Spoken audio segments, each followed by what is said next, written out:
Wilujeng enjing salom sampurasun kanggo palawargi sadayana nu sami-sami aya di tempat sewang-sewangan kanggo ngebaktos oge khususna dina deungeut ieu ngaregepkeun piwulang pangandika Gusti.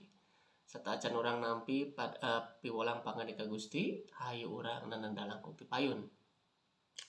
Kahatur ka Ama nu linggih di karajaan sawarga, abdi ngucap syukur ka Gusti sareng bade masrahkeun waktos dina deungeut ieu sareng mukakeun panto hate kanggo nampi pedaran pangandika Gusti wejangan anu sakedap ku abdi baris di kuping ditampi sasarengan. Kalayan Gusti anu baris ngaberkahan setiap abdi sadayana. Dalebet nami Gusti Yesus Kristus. Haleluya. Amin. Palawargi dina deungeut ieu pangandika Gusti nyondong judul 3 golongan manusa. Aya 3 kelompok golongan manusa anu dicutat atanapi anu dicatet ku Alkitab ditilik dina sifat kamanusaanana. 3 golongan ieu nganggo istilah-istilah anu populer, istilah-istilah anu lumrah dianggo dina kahirupan kekristenan. Palawargi golongan manusa anu kahiji nyaeta manusa duniawi. Manusa duniawi nyaeta manusa nu ngatur jalan hirupna sorangan. Hayu urang tinggal dina Yesaya 53 ayat 6 bagian A.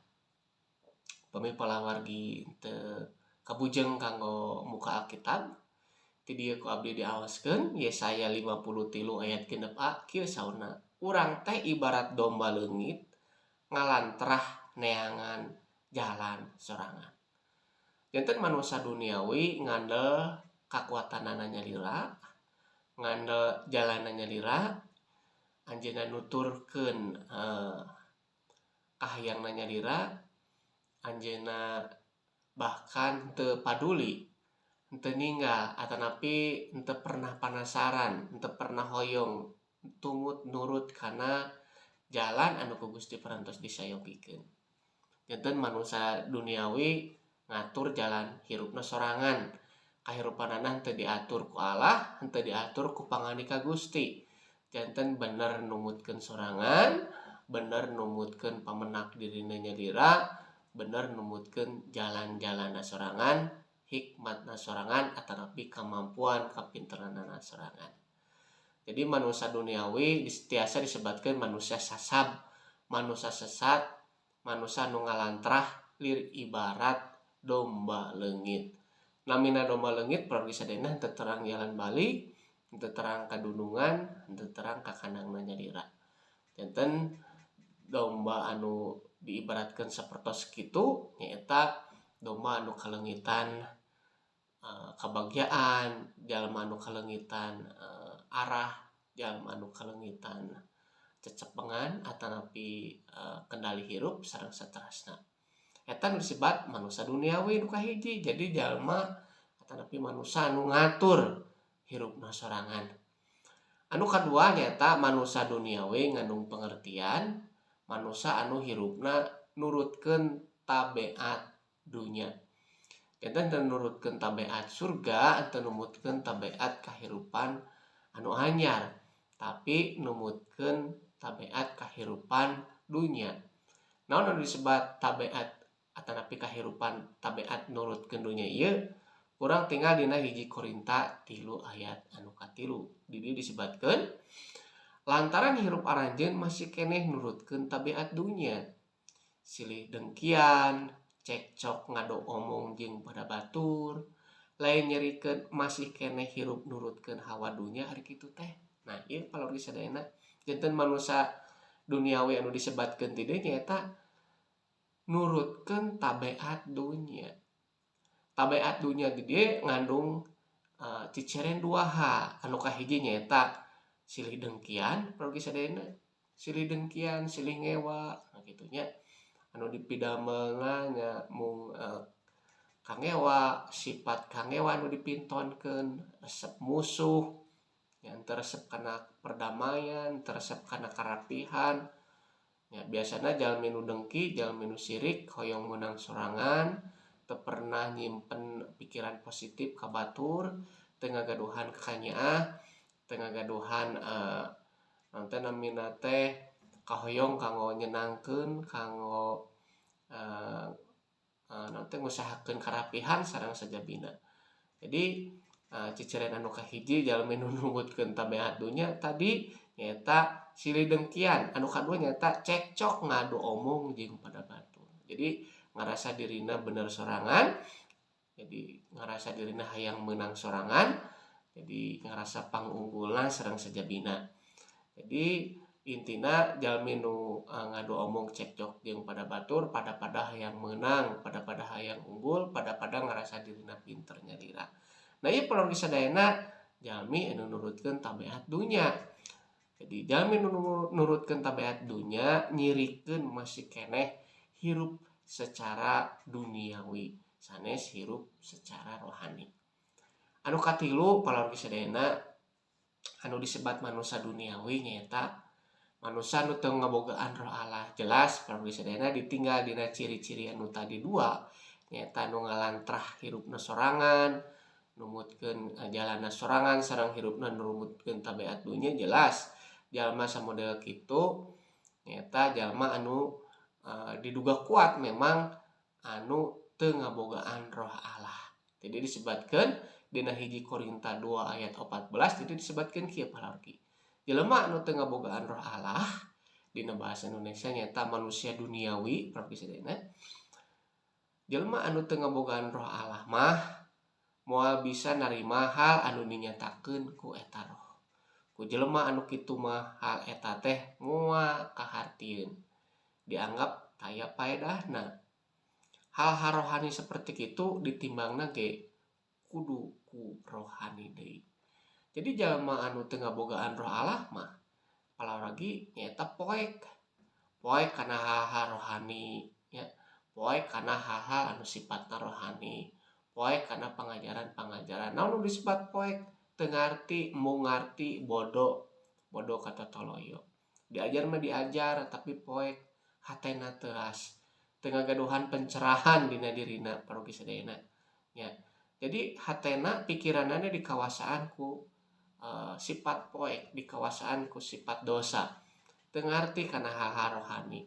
Kumargi teu pernah mukakeun panto hatena pikeun Gusti. Teu pernah masrahkeun dirina sagemlegna kanggo Gusti.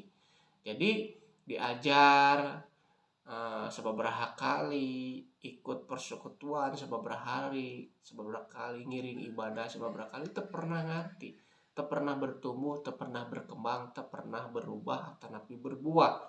Kumargi naon? Kumargi dirina teu kaancikan roh Allah. Dirina teu ngabogaan roh Allah. Salasna roh Allah eta anu ngabantos urang tiasa membenahi diri. Roh Allah eta nu masihan pencerahan ka urang sehingga nalika urang belajar ka Gusti, nalika urang nitenan nilik-nilik atanapi ngulik pangadeg ka Gusti, roh Allah eta nu baris nungtun mukakeun hate tur pikiran urang masihan pencerahan, masihan hikmat kawasa kanggo urang sadayana mencerna pangandika Gusti, mencerna dawuhan Gusti, boh anu dibaca ku urang secara langsung atanapi nu ku urang dikupingkeun ngalangkungan bade ka Gusti. Nah kitu panorgi sadayana. Jadi ciri-ciri manusia duniawi.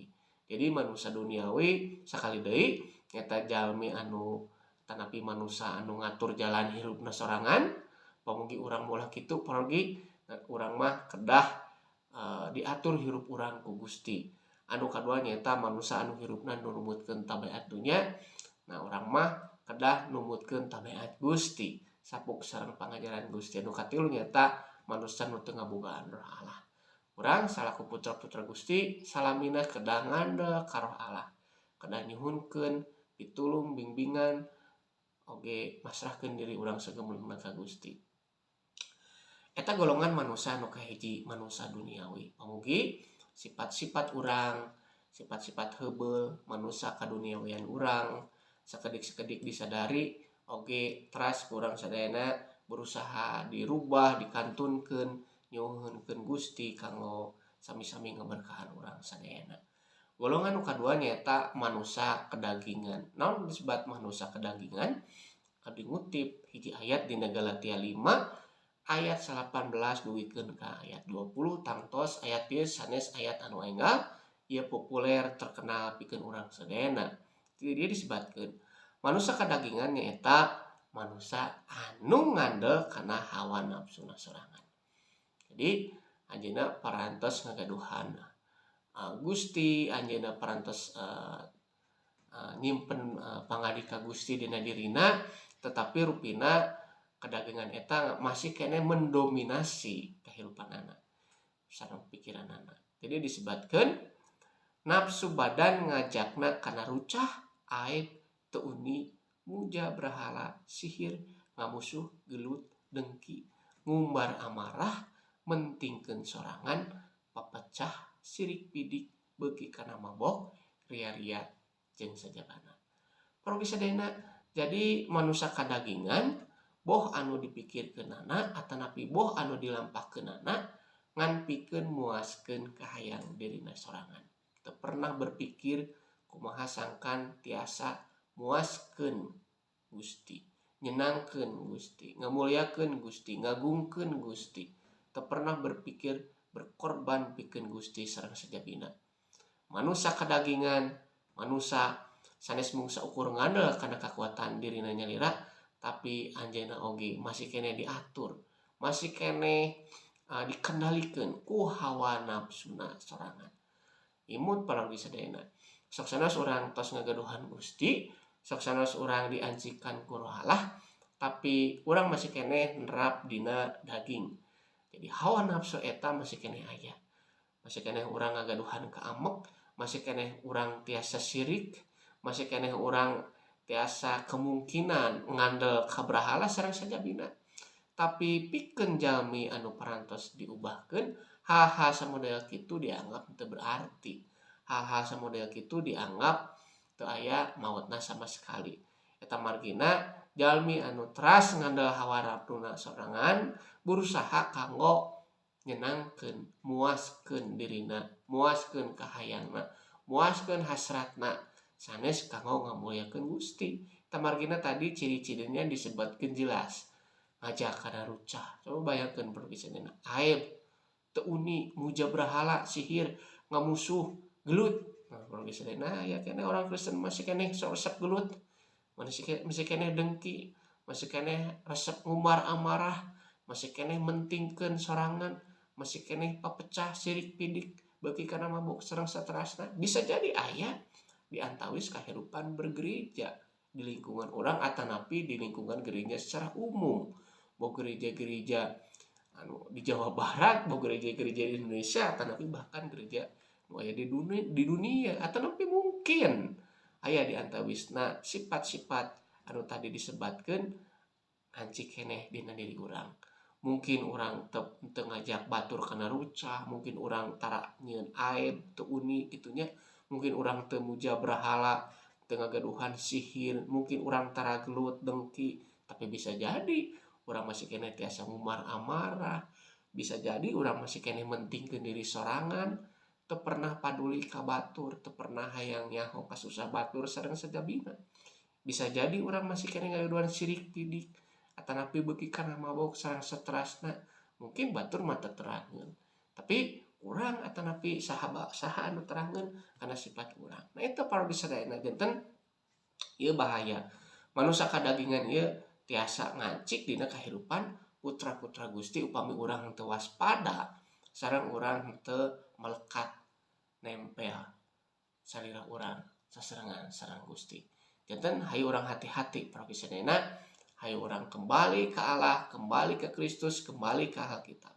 Sangan urang saterasna diperbaharui jadi manusia-manusia anu anyar. Eta margina aya golongan manusia anu katilu nyata golongan manusia rohani. Upami manusia anu kahiji nyata golongan manusia duniawi, anu kadua golongan manusia kedagingan, tapi anu katilu urang mengenal golongan manusia rohani. Aya dua pengertian manusia rohani. Nu kahiji nyata manusia rohani nyata manusia nu hirupna satunggal jeung Kristus. Jelas para sadayana disebutkeun dina 2 Korinta 5 ayat 17 kieu. Sabab punten, jalma anu geus satunggal jeung Kristus geus jadi manusia anyar. Manusia heubeulna geus sirna kari anu anyarna. Ieu parogi sadayana. Jadi manusia rohani nyata manusia anu satunggal jeung Kristus. Kumargi parantos satunggal jeung Kristus otomatis anjeunna janten manusia anu anyar. Nah, ieu parogi status anu anyar, identitas anu anyar. Sanes KTP-na, sanes kartu keluargana hungkul anu anyar, tapi hate jeung pikiranna oge anyar. Ya, hate pikiranna anyar, tujuan hirupna anyar, kahoyongna oge anyar.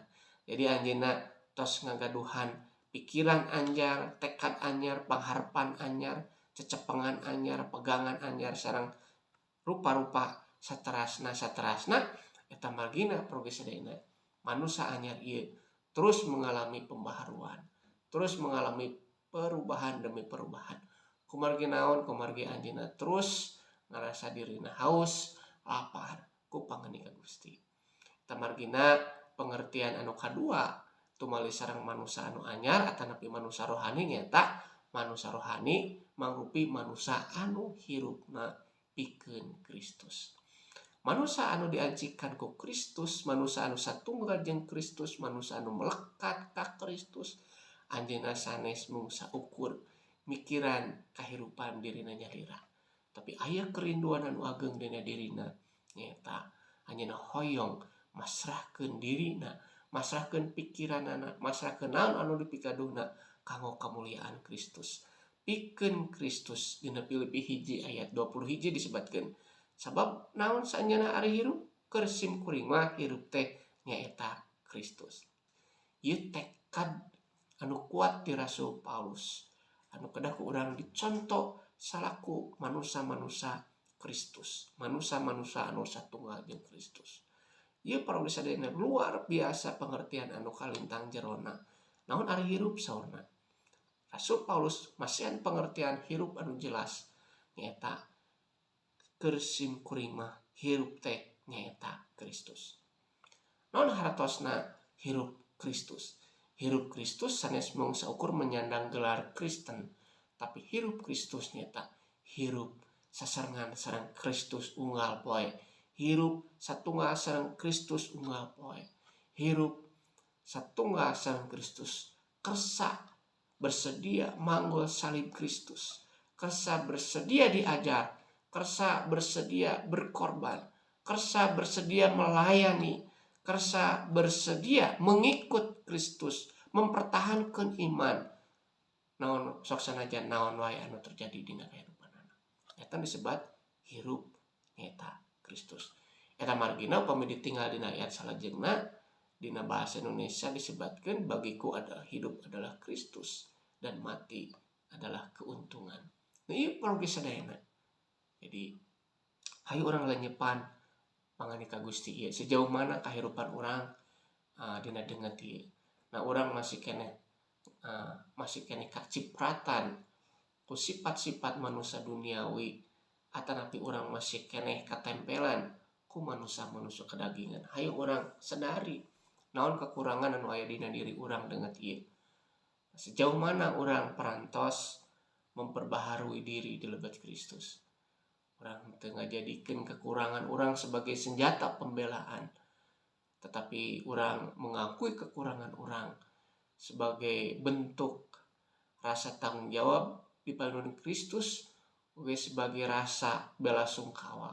Sangkan urang tiasa ngejat, sangkan urang tiasa ngalengkahkeun sampean, memperbaharui diri hari demi hari, waktu demi waktu. Sangkan urang jadi pengikut-pengikut Kristus, murid-murid Kristus, manusia rohani anu leres-leres nyenangkeun ngamuliakeun nami Kristus. Nami Gusti anu dimuliakeun. Hayu urang nangada sasarangan. Ama hatur ribu nuhun Gusti parantos ngaberkahan abdi ngalangkungan padaran panganeka Gusti dina deungeut ieu. Gusti nyarengan, Gusti ngamampukeun kanggo abdi ngalampahkeun setiap urayan naon nu abdi dikupingkeun dina deungeut ieu. Kalayan pinuh ucapan syukur sim abdi nanada di lebet nami Gusti Yesus Kristus. Haleluya. Amin. Lujeng siang palargi Gusti Yesus ngaberkahan.